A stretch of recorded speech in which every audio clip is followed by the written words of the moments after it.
కొద్ది విషయాలు నేర్చుకోవడానికి సిద్ధపడడం, సేపు మనం నేర్చుకోవడానికి సిద్ధపడదాం.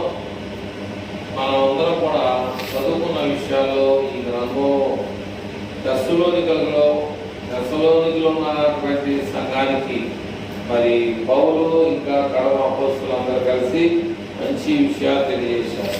మీకు ఏమర్థమైందో నాకు తెలియదు, కానీ వారు దేవుని పని విషయంలో బాగా చురుగ్గా పనిచేసినట్టుగా మనం చదివిన విషయాల్లో ఉన్నాయి. అట్లాగే ఇక్కడ మనకు వచ్చి ఇక్కడ మన దగ్గరికి మనం వచ్చింది ఏంటంటే దేవుని పనిని ఏం చేయాలంటే చురుగ్గా పనిచేయాలి. పాటలు పాడాలి, ప్రార్థన చేయాలి, వాక్యం చదవాలి. వాక్యం చదువుతున్నామంటే దేవునితో మనం మాట్లాడుతున్నామని అర్థమైందా? వాక్యం చదువుతున్నామంటే దేవునితో మాట్లాడుతామని అర్థం. మరి మీకు తెలుసుకోలేదు, వాక్యం ఏమైంది? వాక్యమే దేవుడు. ఈ బైబిల్ గ్రంథమే దేవుడు. దీని యొక్క పేరేంటంటే పరిశుద్ధ గ్రంథము. ఏ గ్రంథాలకి ఆ పేరు లేదు. ఈ గ్రంథం పేరేంటంటే పరిశుద్ధమైన గ్రంథము. దీన్ని పట్టుకునే వారు కూడా పరిశుద్ధులుగా ఉండాలి. అర్థమైందా? దీన్ని మోసుకునే వెళ్ళే వాళ్ళు కూడా పరిశుద్ధమైనటువంటి స్థితిలోనికి వాళ్ళు రావాలి. పుట్టుకతో ఎవరు కూడా మాంసం కొరకు తినడం. అట్లాగే మనం నిదానంగా కొద్ది రోజులు, కొద్ది నెలలు, కొద్ది సంవత్సరాలు ఏం చేయాలంటే మార్పు చెందడానికి ప్రయత్నం చేయాలి. అయితే ఇక్కడ కొన్ని విషయాలు 1 నుంచి 4 వచనాలు వరకు చూద్దాం. 1 నుంచి సహోదరులారా, మీ యొద్ద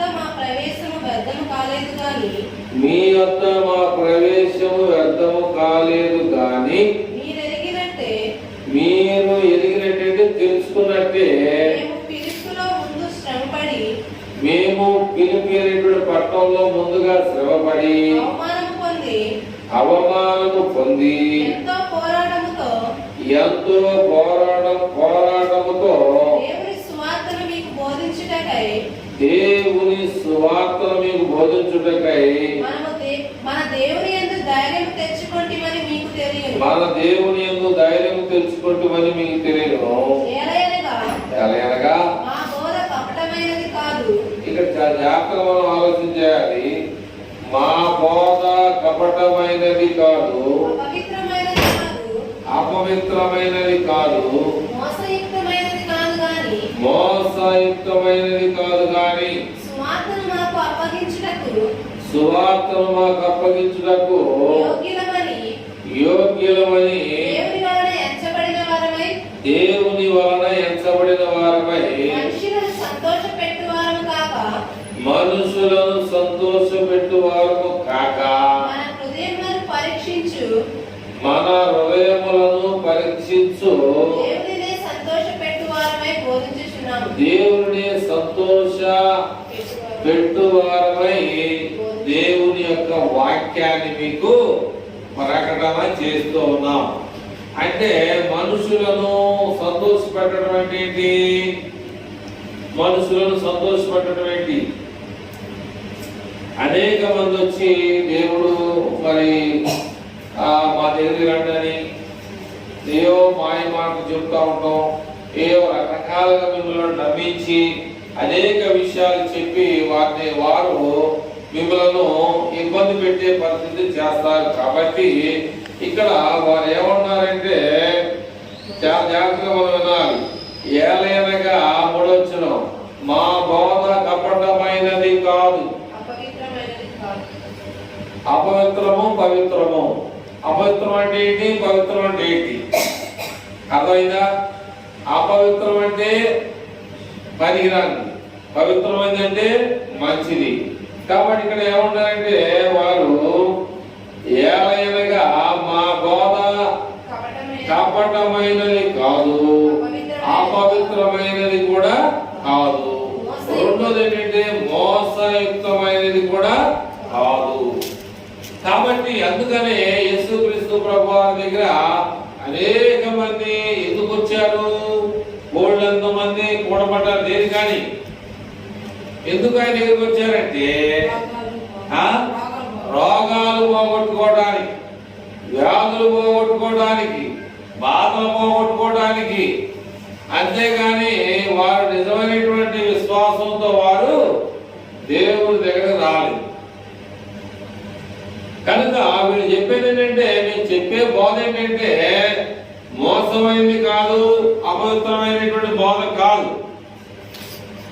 కాబట్టి మీరు విన్నా వినకపోయినా పర్వాలేదు, కానీ దేవుని స్వార్థ విషయంలో వారు ఏం చెప్తా ఉన్నారంటే, స్టార్టింగ్ చేస్తున్నారు, సహోదరులారా మీ వద్ద మా ప్రవేశము వ్యర్థము కాలేదు, కానీ మీరు ఎరిగినట్టే మేము ఫిలిప్పీలో ముందుగా ఫిలిప్పీ అనేటువంటి పట్టణంలో చాలా కష్టపడ్డారంట,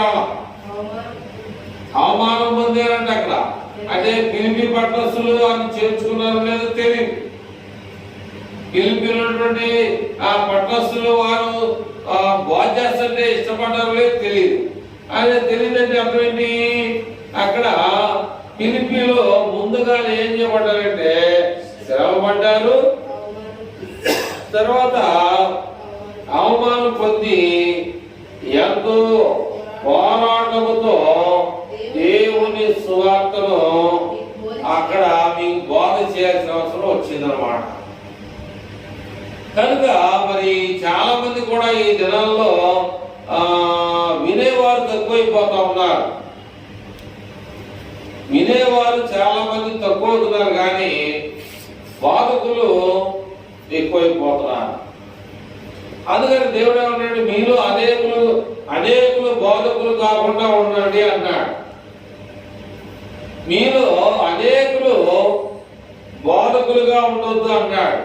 ఎందుకని దేవుని వాక్యాన్ని కలిపి చెరిపి బోధిస్తున్నారు కాబట్టి మీలో అనేక మంది బోధకులుగా ఉండొద్దు అని చెప్తూ ఏమన్నాయంటే, మేము మనుషులను సంతోష పెట్టేవారు కాము. ఎవరు సంతోష పెడతారు మరి? ఎవరు సంతోష పెట్టాలి? దేవుణ్ణి మనం సంతోష పెట్టాలి.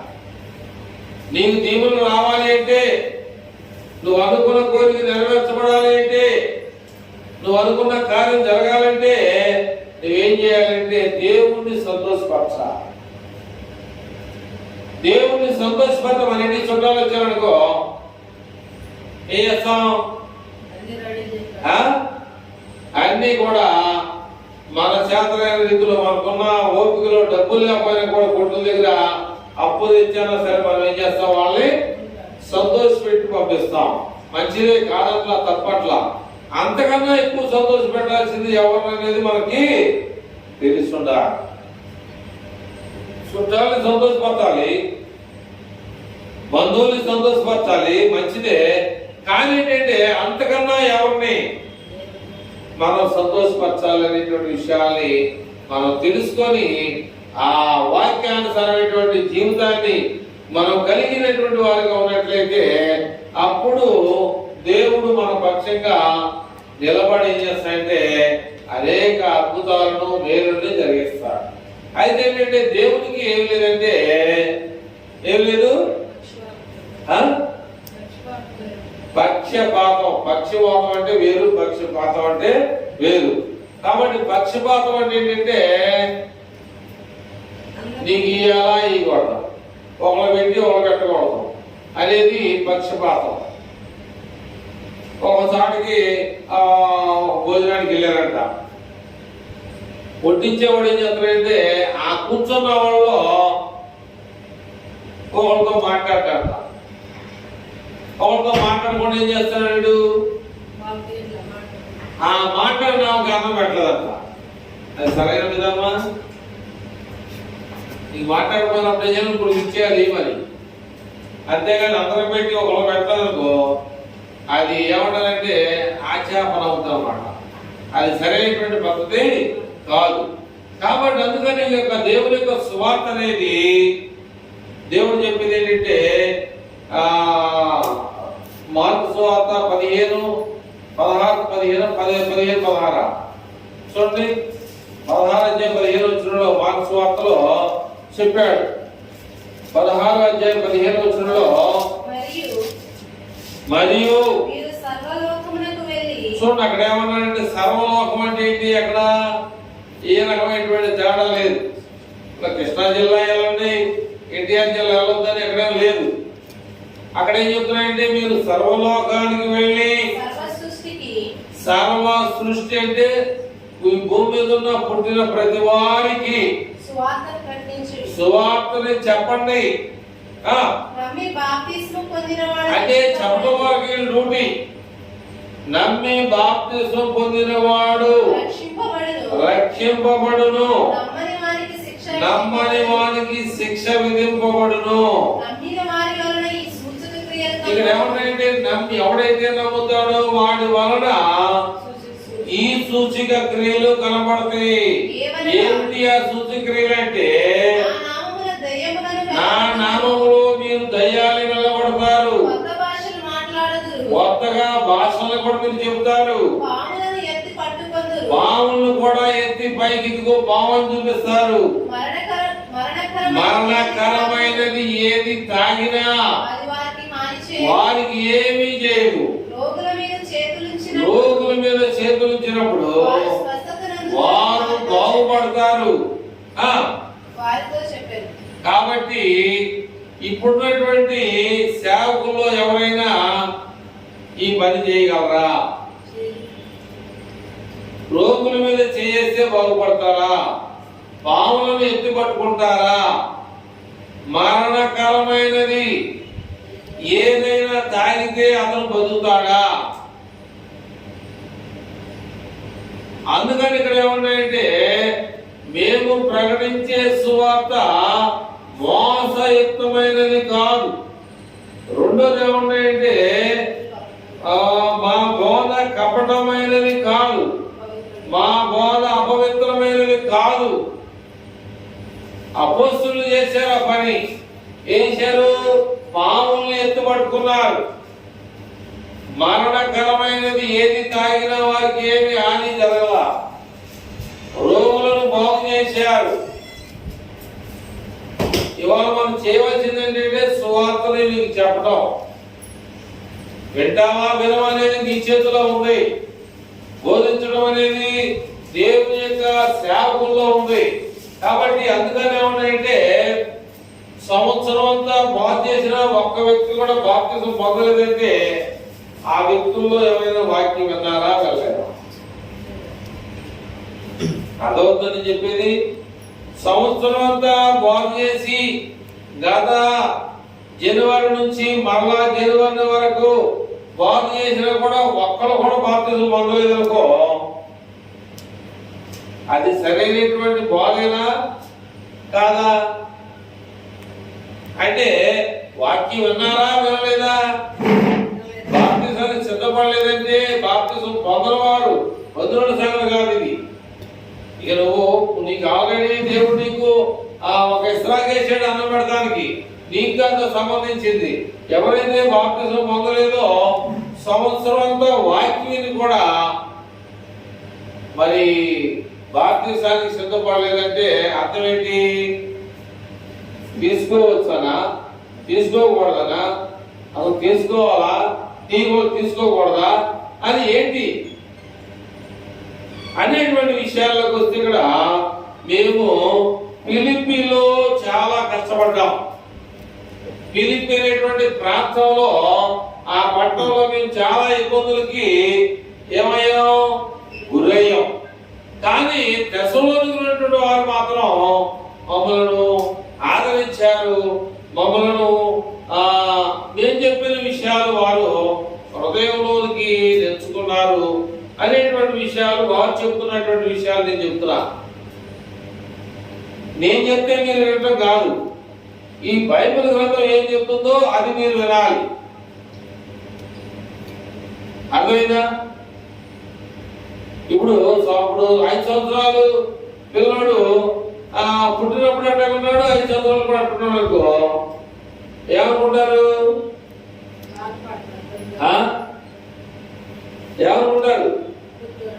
చూసిన వాళ్ళందరూ కూడా ఇది 10 సంవత్సరం ఇక్కడ ఏదో మీరు పక్షం పెడితే వచ్చారు ఆ పిల్లడు అట్లా ఉన్నాడు, మళ్ళీ ఇట్లా ఉన్నాడండి, అదే స్థాయిలో ఉన్నాడండి అని అనేకుల్లో నోడలో నాతానికి ఉంటది అనమాట.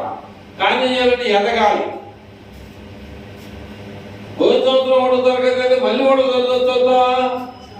ఎందుకని? ఎదగాలి. మనం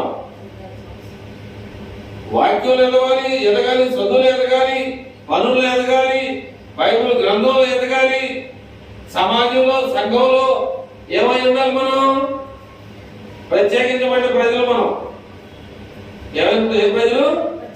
ప్రత్యేకమైనటువంటి ప్రజలు. ఆ మాట కొలసీలు రాసిన పత్రికలో 1:13 చెప్తాడు. మనం ఏ ప్రజలము, ఎక్కడి నుంచి వచ్చాం, ఏ స్థితిలో మనం ఉన్నాం, ఎక్కడి నుంచి మన దేవుడు మనం పిలిచాడు అనేటువంటి విషయానికి వస్తే కొలసీ 1:13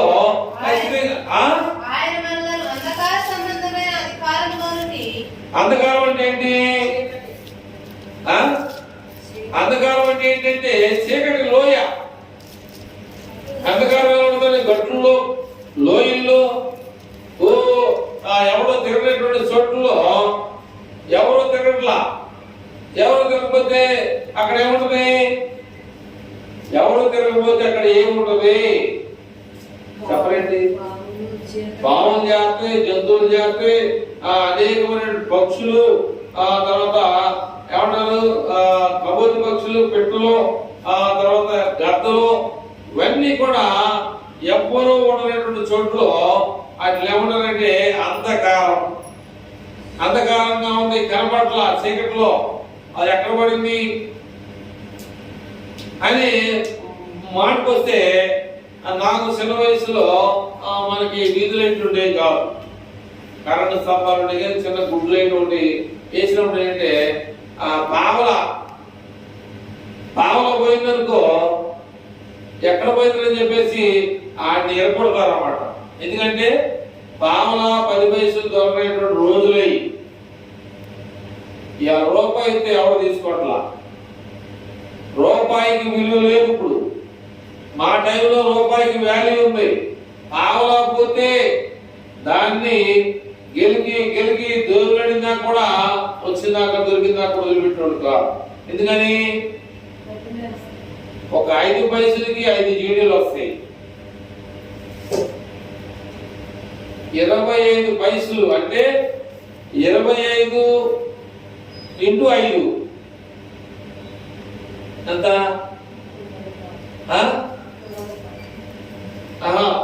అంటే 5 పైసలకి అప్పుడు 25 పైసలు అయితే బాగులైంది, 25 పైసలు అయితే బాగా రూపాయల సగం అంతా ₹10 సగం బాగా. ఆ పావు అంటే 5 25 జీడీలు వస్తాయి. 5 అంతే కదా, 5 పైసలకి 5 అంతా 25 జీడీలు వస్తాయి అన్నమాట. అర్థమైందా? అట్లాగా 10 పైసలకు కూడా చింతపండు పెట్టేవాళ్ళు, 10 పైసలకు కూడా చింతపండు పెట్టేవాళ్ళు. ₹10 బావలో కూడా కిసనాలు పోసేవాళ్ళు. ఎవరికి కరెంట్ లేదు అప్పట్లో, ఎవరికో డబ్బున్నోడు కరెంట్ ఉంది, అందరికి దీపాలే. అర్థమైనా? అట్లాగా మరి ఇక్కడ దేవుని యొక్క వాక్యాన్ని కూడా మనం ఆలోచన చేస్తుంటే ఎక్కడ చెప్పు ఆలోచించాను? అంధకారం చీకట్లో ఆ మూల నుండి తాము ఏ మూల ఉండదు. మరి మధ్యలో పోతే ఏమైంది? మధ్యలో బావల పోయిన ఇద్దరు పోయిన ఎవడలేకపోతే మనం దేవుని తీసుకొచ్చి చూసుకోవాలన్నమాట. గాలి వచ్చిందనుకో దీపాలు పోతాయి, గాలి లేదనుకో చూసుకోవచ్చు కాసేపు. కొవ్వొత్తులు దీపాలు, అటువంటి అంధకారంలో నుంచి మనం వచ్చాం. లేదు నేను పుట్టుతోనే బాగా మాకు ఉంది ఆశ్చర్యం చెప్పుకున్నాడు ఎవరు లేడు, ఉంటే ఉండొచ్చాము తక్కువ. చదవమ్మా. మనము ఆయన దేవుడు మనలను అంధకార సంబంధమైన అధికారములో నుండి విడిపించి తాను ప్రేమించిన తన కుమారుని యొక్క రాజ్య నివాసునిగా చేశారు. నేను చాలాసార్లు చెప్తాను, రాజ్యం అనగా సంఘం అనగా ఒకటే అని. అంధకారంలో నుంచి తీసుకొచ్చాడు, చీకటిలో నుంచి తీసుకొచ్చి తాను ప్రేమించినటువంటి తన కుమారుని యొక్క రాజ్యానికి అప్పగించాడు. రాజ్యం అనగా ఆయన సంఘానికి అప్పగించాడు. అర్థమైందా? ఇక్కడ చాలా మంది సంఘం అంటే ఎవరు కూడా తెలియని వారు ఉన్నారు. సంఘం అంటే అనాది కాలం నుంచి ఉంది, కానీ యేసు ప్రభు తెలుసు అనుకున్నారు, కానీ యేసు ప్రభు కూడా సంఘాన్ని గుర్తించట్లా. యేసు ప్రభు అని మాకే తెలీదు అనుకుంటారు, కానీ యేసు ప్రభు సంఘం ఉందా అంటే మాకు తెలియదు. కానీ మనుషులకు ఉంది, కానీ యేసు ప్రభు వారికి సంఘం లేదు, ఇల్లు లేదు, వాకిల్ లేదు, తలం లేదు, ఏమీ లేదు. మరి ఆయన ఎట్లా నమ్ముతున్నావు? ఏమి లేదు దగ్గరికి ఎందుకు వెళ్ళాలి మనం? ఏమి లేదు దగ్గరికి వెళ్తే ఏమైనా పెడతారా? ఆడికే లేదయ్యే, నేనేం పెట్టను నీకు అంటాడుగా. అన్ని ఉన్నాడు పెట్టడు, అన్ని ఉన్నాడు పెట్టడు, ఏమి లేనుడే పెడతాడు. ఎందుకంటే వాడు ఏ స్థితిలో నుంచి వచ్చాడంటే అంధకారం నుంచి వచ్చాడు. నేను కూడా ఒకప్పుడు లేని స్థితిలో వచ్చాడు. పాపం వచ్చి అడిగింది, లేదన్నా ఏమనుకుందో ఏమో పాపం అని చెప్పేసి మన సాక్క ఇదిగో కొద్దిగుంటే కొద్ది తీసుకో అని చెప్పేసి ఇచ్చేవాడు కొంతమంది ఉంటారు. దాని కర్మాది జాగ్రత్త పెడతాము కొంతమంది ఉంటారు. అట్లాగా ఇక్కడ దేవుని యొక్క వాక్యం నుంచి మనం దేవుడు ఎక్కడ నుంచి తీసుకొచ్చాడంటే చీకటిలో నుంచి మనం విడిపించా. అది గుర్తుందా మనకి? అది జ్ఞాపకం ఉందా మనకి? చీకటిలో నుంచి వచ్చిన సంగతి తెలుసా? తెలిసినోడు ఎవరు కూడా ఆదివారాన్ని ఆరాధన ఏం చేయాలంటే ఆబ్సెంట్ కాదు. అదే నువ్వు వెళ్ళే పనికి ఆగితే 2 సెలవులు పెట్టాను, మళ్ళీ 3 పెట్టి 2 అయితే నాకు టైం ఉంది, 3వ సెలవు పెడితే 3 సెలవులు కట్ చేస్తా. 2 సెలవులు పెడితే కట్ చేయను. అదే నీకు 2 సెలవులు అయితే నీకు పర్వాలా, ఈ డబ్బులు కట్టావు. 3వ సెలవు పెట్టావునుకో, ఈ 2 + 1 కూడా కలిపి 3 సెలవులు కట్ అయిపోయి నీకు రోజుకి ఎంత పడుతుంది? అది తీసి నీకు మిగతా డబ్బులు నీకు ఎంత అంటే నువ్వు ఎవడ భయపడుతున్నావు? డబ్బులకి మనుషులకి పెడుతున్నావు. నా డబ్బులు తగ్గుతాయి, ఆడు కట్ చేస్తాడు. నేను ఏదో వెళ్ళాలని చెప్పేసి నీరసం ఉన్నా బాగా పోయినా ఏం చేస్తామంటే డబ్బులు కట్ అవుతాయి. కానీ ఆదివారం ఒకరోజు సెలవు తీసుకోవద్దు, ఏమైంది సెలవు తీసుకున్నాం రావా అని చెప్పి ఎవరో వచ్చేమన్నా బయలుదేరిన కూడా ఆపేవాళ్ళు కూడా ఉంటారు. ఆరాధనకి బయలుదేరే వాళ్ళు కూడా ఆపేవాళ్ళు కూడా ఉంటారు. కనుక ఇక్కడ ఏం చేశాడంటే అంధకారం నుంచి మనం విడిపించాడు. అయితే ఎఫెసీయులకు రాసిన పత్రికలో ఏమంటాయంటే 4వ అధ్యాయం 13 చదివితే 4:13 ఎఫెసీయులకు రాసిన పత్రిక 4వ అధ్యాయం 13 నుంచి అంటే పరిశుద్ధులేగా అర్థమవుతుందా? అంతే నీకు ఎవరికైనా అర్థమవుతుందా? పరిశుద్ధులు సంపూర్ణులగునట్లంటే ఏంటి?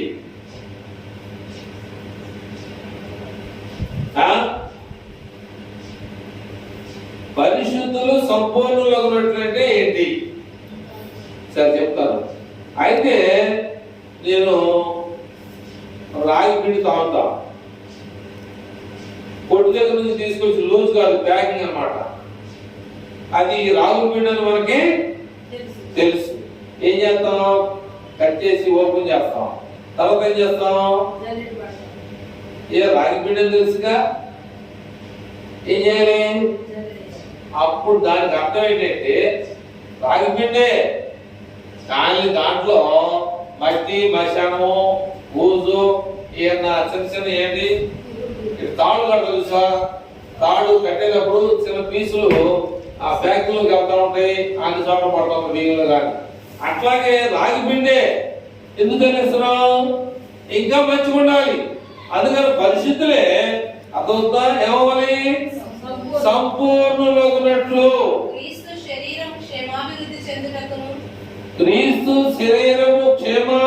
చెందుటకును పరిచర్య ధర్మము పరిచర్య అనేది బాగా జరగాలని ఆయన కొందరిని అపోస్తలుగాను. ఇది జాగ్రత్తగా నేర్చుకోవాలి. ఇక్కడ రెవరెండ్లని లేదా అయ్యగారులని లేదా ఇంకా రకరకాలుగా లేదు, కానీ ఇక్కడ ఏమున్నాయంటే కొందరిని అపోస్తలుగాను, కొందరిని ప్రవక్తలుగాను, కొందరిని ప్రవక్తలుగాను, కొందరిని సువార్తికులుగాను, కొందరిని సువార్తికులుగాను, కొందరిని కాపరులుగాను, కొందరిని గొర్రెలు కాసే కాపరులుగాను, ఉపదేశకులుగాను నియమించారు. కొందరిని వాక్యాన్ని బోధించే ఉపదేశుడుగాను నియమించారు. అందువలన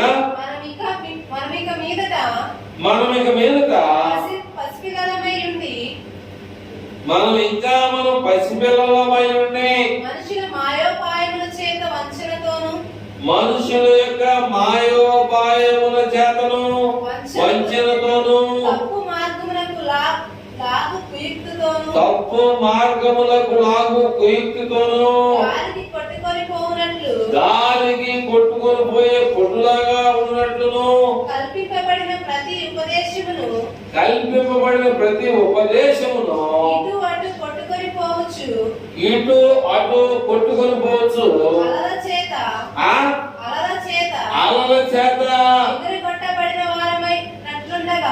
ఎగుర కొట్టబడిన వారమైనట్లుండగా అలా ఉండకుండా ప్రేమ కలిగి సత్యాన్ని చెప్పుతూ క్రీస్తు వలె ఉండటానికి 16 వచనం చాలు. మనం అన్ని విషయాల్లో ఏం చేయాలి? ఎదగాలి. ఈ అమ్మాయి ఎల్లమ్మగారు కొన్ని వారం రాలేదంటే అయ్యగారి దగ్గరికి వెళ్ళాడండి.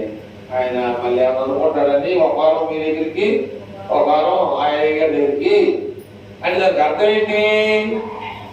అలల చేత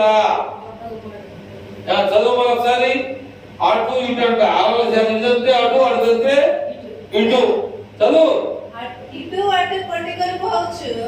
ఇటు అటు కొట్టుకొని పోవచ్చు, అలల చేత అంటే నీళ్ళ సముద్రంలో నుంచి అలం ఉంది శవ, అది మన లాకెళ్ళిపోతుంది కూడా. అలల చేత ఎగర కొట్టబడిన వారమై ఉండక ప్రేమ కలిగి సత్యాన్ని బోధిస్తూ క్రీస్తు వలె ఉండటానికి మనం అన్ని విషయాల్లో ఎదగాలి. యేసు ప్రభువారు ఎవరి మాట అన్నాడు? నా తండ్రి చిత్తమైతే ఇది జరుగుద్ది. అర్థమైందా? నా తండ్రి చిత్తమైతే ఇది జరుగుద్ది, నా చిత్తము కాదు. నేను నా చిత్తాన్ని జరిగించడానికి ఈ భూమికి నేను చెప్పట్లా, రాలా. నన్ను పంపింది ఎవరంటే పరలోకమందున్నటువంటి తండ్రి దేవుడు నన్ను పంపించాడు కనుక ఆయన చిత్తాన్ని జరపడానికి జరిగించడానికి నేను వచ్చాను. గాని ఆయన చిత్తం లేకుండా ఒక పొల్లు గాని సున్నా గాని దాటిపోయే పద్ధతిలో నేను చేయడానికి ఇక్కడికి రాలా.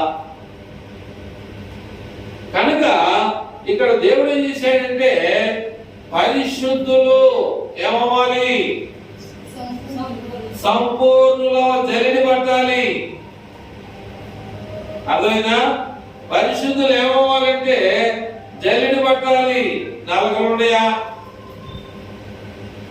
అర్థమైందా? పీసులు ఉన్నాయా?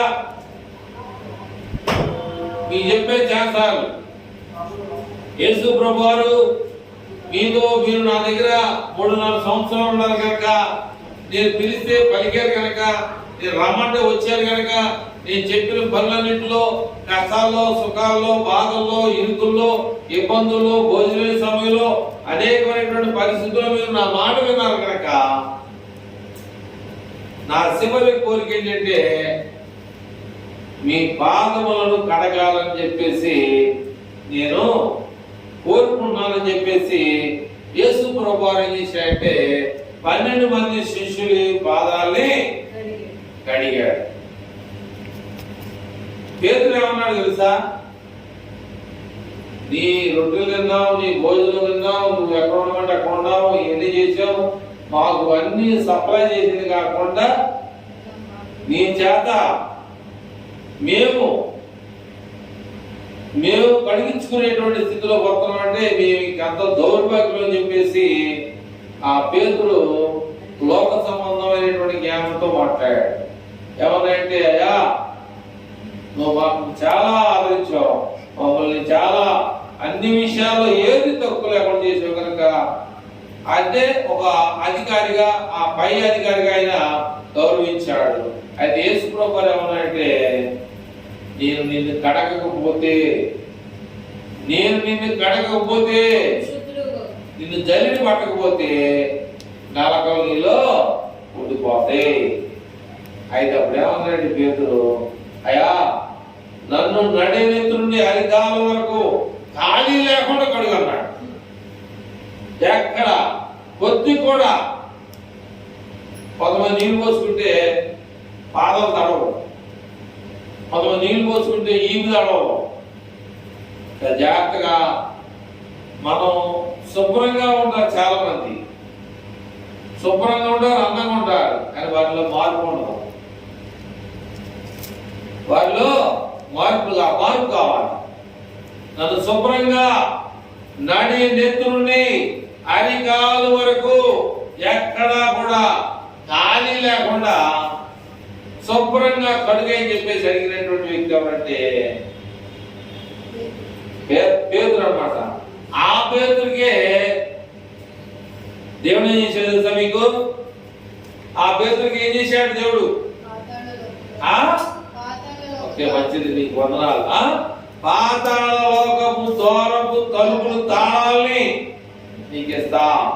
నువ్వు దేనిని బంధిస్తావో అది బంధింపబడుతుంది, దేనిని విప్పుతావో అది విప్పబడుతుంది.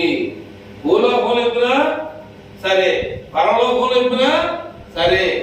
ఏంటంటే మరి ఈ 12 మందిలో ఆయన్ని ఎందుకని ఎన్నుకున్నాడంటే, బైబిల్ గ్రంథం కూడా చాలా సార్లు చెప్పేది ఏంటంటే, ప్రభు అడుగుడి మీకు ఇవ్వబడును అన్నాడు.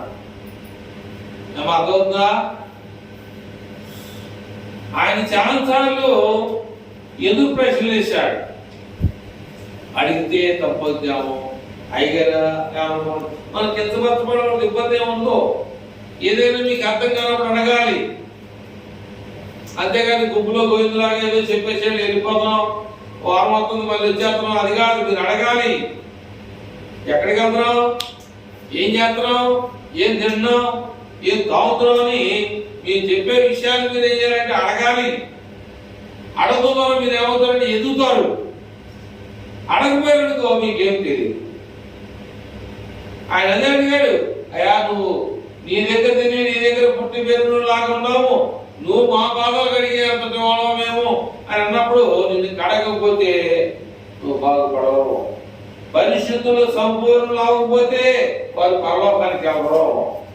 పరిశుద్ధులు సంపూర్ణులు కాకపోతే వారు పరలోకానికి వెళ్ళే టికెట్ వారు సంపాదించుకోరు.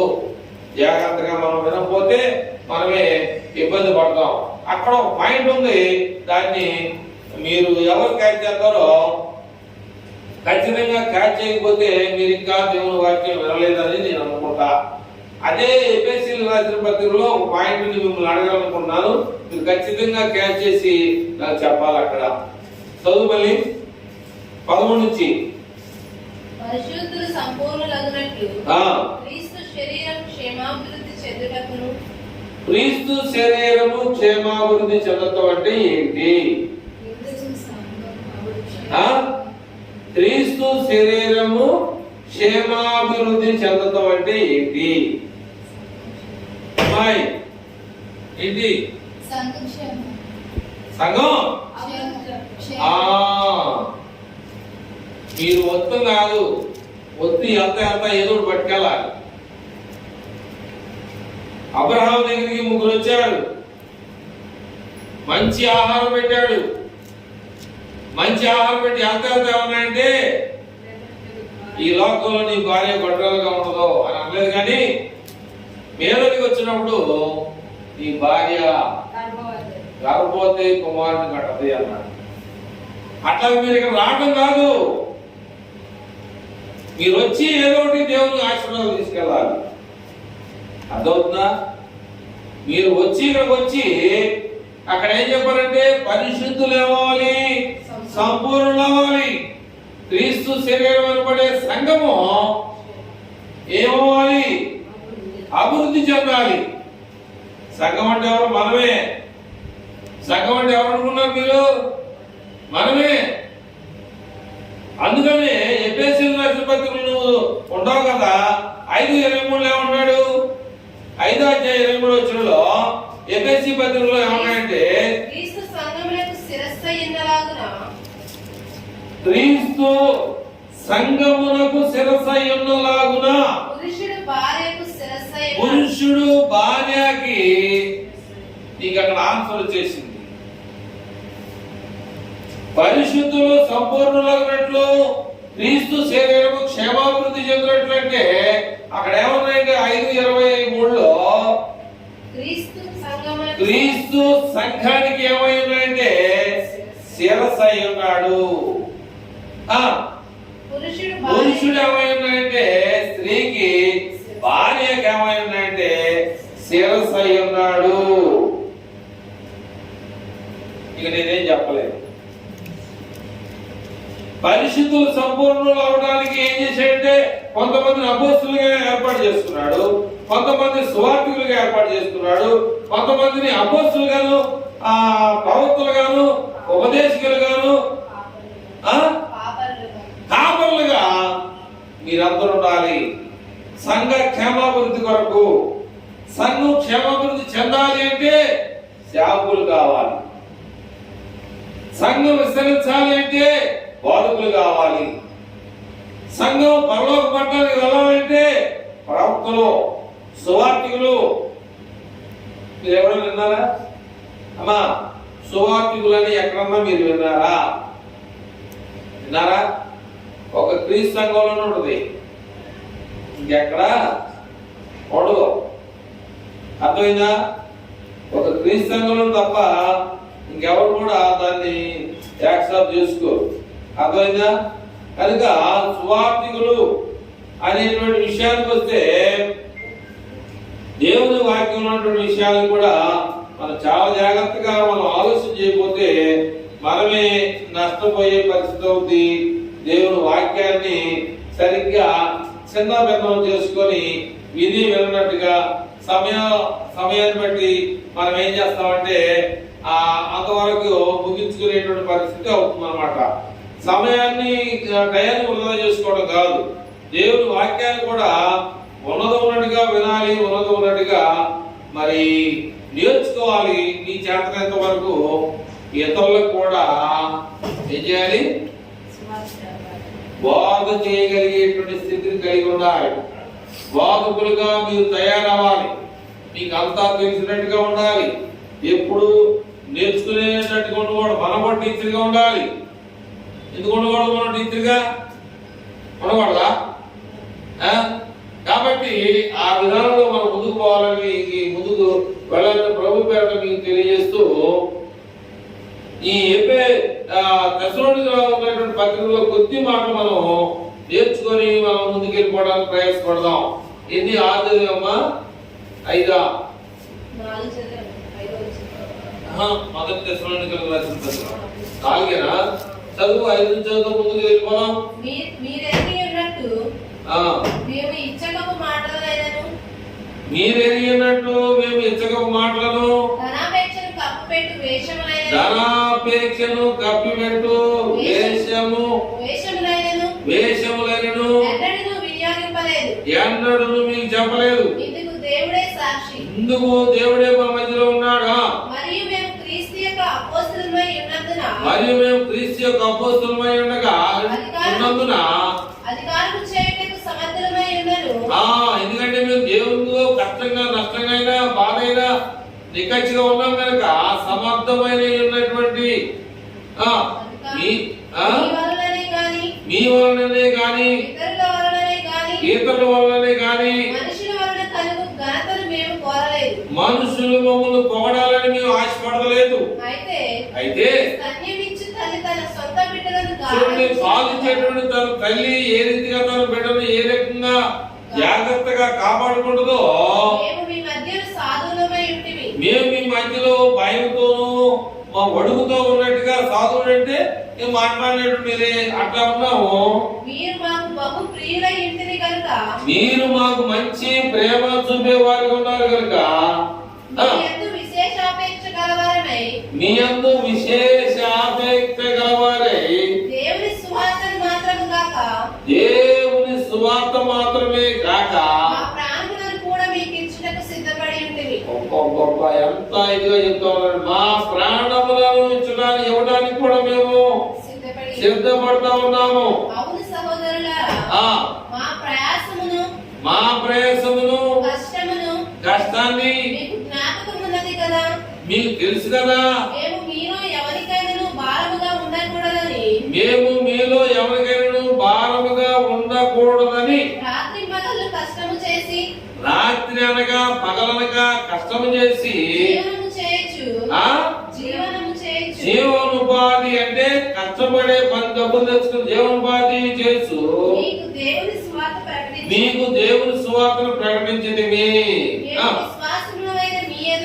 మేము విశ్వాసులమైన మీ ఎదుట ఎంతో భక్తిగాను నీతిగాను అనింద్యముగాను ప్రవర్తించుదుమో, దానికి మీరు సాక్షులు, దేవుడు కూడా సాక్షి ఉన్నాడు. తన రాజ్యమునకును మహిమకును మిమ్మల్ని పిలుచున్న దేవునికి తగినట్టుగా మీరు నడుచుకున్నవారని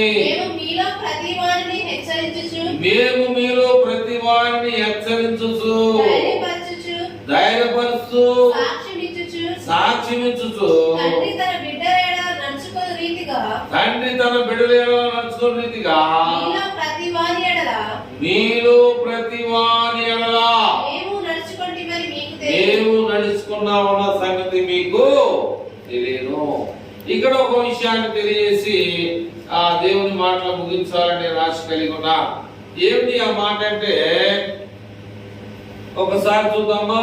అక్కడ ఏమన్నాయంటే 9వ వచనంలో 3వ లైన్ ఏమన్నాయంటే, మేము మీలో ఎవరికైనాను భారముగా ఉండకూడదని రాత్రింబవళ్ళు కష్టము చేసి జీవనము చేసు. ఈ విషయంలోకి వచ్చేవారు మీకు ఒక మాట చెప్పాలని ఆశ కలిగి ఉన్నా. ఇప్పుడు అమెరికా దేశంలో ఉన్నటువంటి సహోదరులు ఉన్నారు. మనకి తెలిసిన వాళ్ళు చాలా మంది మన దేశానికి వచ్చారు. వాళ్ళు ఎక్కువగా యువగారు గారని, ధ్యాన్ శాపర్ గారని, లేకపోతే ఇంకా కొంతమంది తెలిసిన వారు ఉన్నారు. అయితే వాళ్ళు ఏం చేస్తారంటే దేవునికి సహాయం చేసే విషయంలో, దేవుని సేవకులు పేదవారికి సహాయం చేసే వారి విషయంలో వారు ఏం చేస్తారు తెలుసా? అక్కడ మళ్ళీ ఒకసారి చదువుతావా? మేము మీలో ఎవరికైనా భారముగా ఉండకూడదని రాత్రింబవళ్ళు కష్టము చేసి. అయితే ఏంటంటే వాళ్ళు ఉదయం 9 గంటల నుంచి సాయంత్రం 5 గంటల వరకు వాళ్ళ యొక్క టైం, ఉదయం 9 నుంచి సాయంత్రం 5 గంటలకి ఇంకా వాళ్ళు ఇంటికి వెళ్ళిపోవచ్చు. కానీ కుటుంబాన్ని ఇబ్బంది పెట్టడం,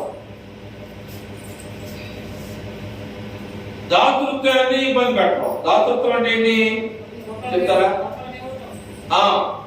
అంటే ఉదయం 9 నుంచి సాయంత్రం 5 గంటలు 6 గంటల వరకు చేసే జీవితమేమో భార్య బిడ్డలకి, 6 గంటల నుంచి 7 గంటలకు చేసేదేమో దాతృత్వం. వాళ్ళ జీతాన్ని తీరు అర్థం మీకు.